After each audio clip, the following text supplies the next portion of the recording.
대부분이 지금 자유한국당에서 요청한 분들이 수사 대상인 분들이 많습니다. 그래서 실제로 나와서 이야기를 할 수 있는 상황이 아니라는 것이죠. 법사위들도 마찬가지고 그런 분들을 불러서 과연 어떤 국정감사에 실익이 있겠는가. 지금 국정감사에서 여러 가지 사안들을 다뤄야 할 것도 많고 법안도 많이 봐야 되고 또 내년도 예산 준비도 많이 해야 되는데 실제로 아무런 답변도 할 수 없는 증인들을 불러서 진행하려고 하는 자체가 본연의 길을 좀 벗어나는 게 아닐까 뭐 그런 좀 걱정들이 있는 것이죠.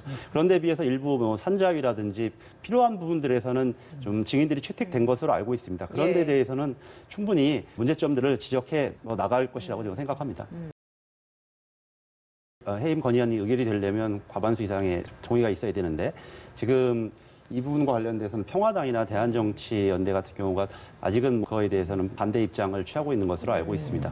그 이유를 보면 평화당이나 대한정치연대가의 정치적인 그 모체가 호남 지역을 기반으로 하고 있는데 호남 지역에서 가장 법무 검찰 개혁에 대한 요구가 가장 높은 지역입니다. 이런 데 있어서 그런 야당이 자유한국당과 입장을 같이 하기는 좀 어려울 것으로 보이고요. 좀 덧붙이고 싶다면 자유한국당에서 얼마 전에 헌법재판소에 그 직무정지 가처분 신청을 했습니다. 뭐 법의 규정이 없기 때문에 굉장히 어려운 상황인데도 불구하고 자유한국당에서 좀 정치적인 제스처로 이런 신청들을 한 것들은 굉장히 좀 부적절해 보인다. 뭐 이런 생각도 듭니다. 지금 1만 6천 건 이상의 법안이 좀 계류되어 있습니다. 그리고 이제 500조 이상의 예산을 처리해야 되는 국정을 책임지는 여당으로서는 굉장히 고심이 뭐 깊을 수밖에 없겠죠. 이게 지금 한 달 반 이상 이 문제만으로 모든 것이 전국이 집중이 되어 있으니까 한적한 현안들이 많아서 정부 여당으로서도 이런 문제들을 어떻게 풀 건가 좀 같이 고민들이 좀 있을 것으로 생각되어지고요. 특별히 제가 뭐 약간 취재를 좀 해봤습니다만은 일정 정당에서 가질 수 있는 여러 가지 좀 고민과 어떻게 해법을 찾아갈 것인가에 대한 좀 뭐 긍정적인 토론 뭐 이런 부분에 대한 것이지 우리가 생각하는 것처럼 엄청난 이견이라든지 자중질환 뭐 이렇게 볼 수 있는 수준의 것은 아닌 것으로 보여집니다.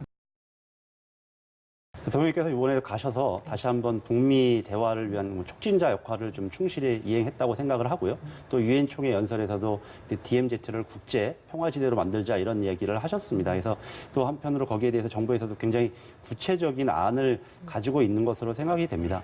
그런데 한 번의 어떤 외교적 행사로 지지율이 반등하거나 이런 것을 기대하는 자체가 조금 좀 과한 일이라고 생각하고요.